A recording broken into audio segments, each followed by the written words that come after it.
In this video, I'm going to show you how to use a spectrophotometer in order to measure the absorbance of colored chemical solutions like this one here. So in order to measure absorbance, the first thing you're going to want to do is turn on your LabQuest device. You'll notice this LabQuest device is connected by cord to our spectrophotometer. So the data that this instrument gathers is going to be displayed by this device here. So the first thing you're going to want to do is turn it on. So you hold the power button up here down for just a minute, and the device will turn on. Now yours may take longer to turn on. Mine quickly turned on because I was using it recently, so yours may not be this fast. Once it's ready to go, you'll have the screen here that displays ABS, which means absorption. Now, although your solution is not ready to measure, we're going to go ahead and push the play button because this instrument has to warm up. So inside of this black box here is a light. The light's going to shine onto your chemical solution that you're going to place in this little slot here. And in order to do that, the lamp has to warm up. So we're seeing here that it takes a while for it to warm up. So we're going to want to go ahead and get that moving so we don't have to wait on it later on. Now, in order to prepare our sample to calibrate, if you notice here it says place a blank cuvette in the device to finish our calibration. We're actually going to be calibrating with a water solution, not a blank cuvette. So we're going to go ahead and do that now. All right, so here are our cuvettes. This is what I'm talking about when I say that word. These cuvettes are, as you notice, different on both sides. They have a clear side here, and then a rib side on this, over here. If you'll notice, I'm handling this cuvette in a specific manner. I'm touching the rib sides, not the clear sides. The reason for this is when you go to measure your sample, you're going to put your cuvette right in here with the clear side facing this arrow. This is where the light shines through. The light shines through the clear side. If you put it this way and the light shines through the rib side, the light is going to bounce really weirdly off the cuvette and you're going to get an incorrect reading. It will be wrong and you will have to start over. So make sure that you put it this way into the spectrophotometer or your measurements will be completely incorrect. Okay, so we've got this ready here. Now the next thing you're going to want to do is use your DI water, your distilled water, out of your squirt bottle. So that's this squirt bottle here. I know you can't really see it very well. Okay, so one of these, and we're going to put water in here. What you're going to notice is I've already filled this one up with water. I filled it up pretty high. You're going to want to do the same thing because what we're trying to make sure here is that when the light hits this cuvette, it's hitting the water. We don't want it to hit this air up here, so we want to make sure that the entire cuvette, as much as we can, is filled with water so that our sample gets measured and not the air. Another thing that you're going to want to do in order to prepare this for measurement is you're going to want to clean the cuvette. So we're going to do that by getting a chem wipe from this box here, and we're going to clean the sides. Okay.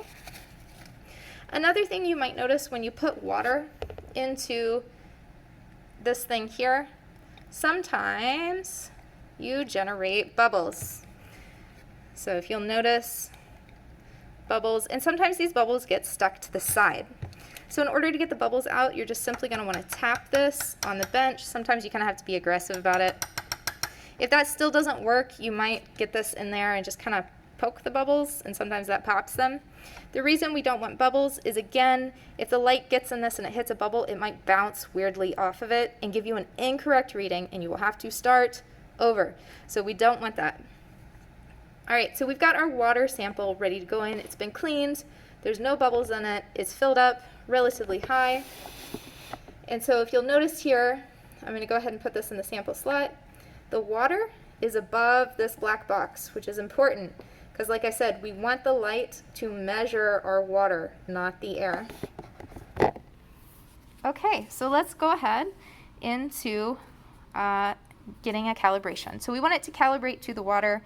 So ignore this blank cuvette thing. We're going to put water in. All right, so let's push the finish calibration button.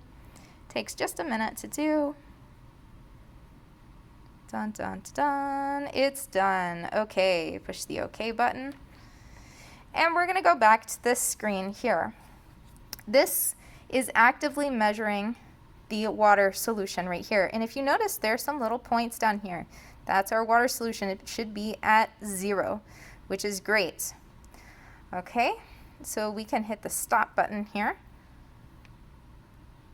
Now, if you'll notice, all of a sudden, that little straight line turned into this big mess of data. So all that's happening here is that your device zoomed in. If you notice the scale, it's very, very small, 0.002, 0.003. So don't freak out if you see that. That's totally fine. Now we're going to pull this out. And now we're going to measure our solution. So let me put our solution into another cuvette. Make sure that you use a dry cuvette for this. If you have a wet cuvette, you might change the concentration of the solution that you're putting in there. So make sure you dry it first. I'm going to use a transfer pipette, one of these little plastic guys, to get my solution in here.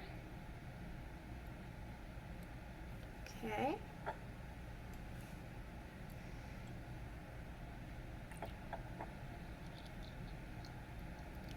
And we're going to want to fill it up enough that we're getting it above that black box line.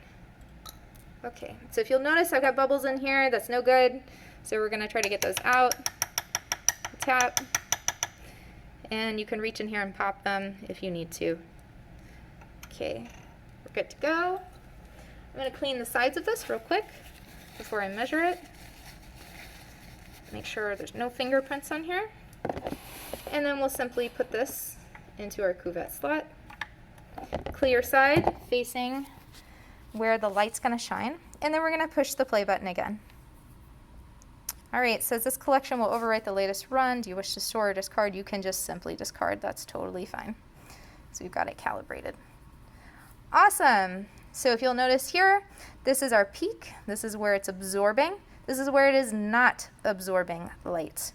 So this is an absorbance spectrum. So what you can do now is you can push the stop button. So it's going to stop measuring.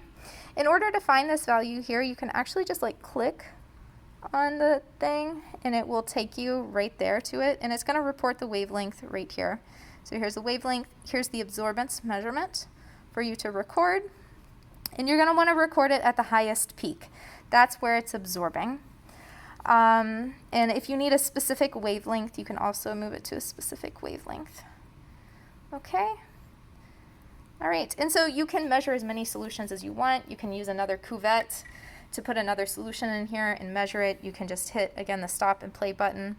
If you want to save any of this data, you can also save it. I believe you can go to File, Save.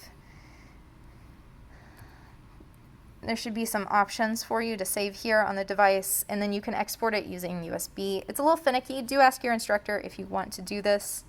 But you should be good enough to just click on the values here and set it to the wavelength you want and the absorbance you want. I believe, let's see if we can do any analysis here.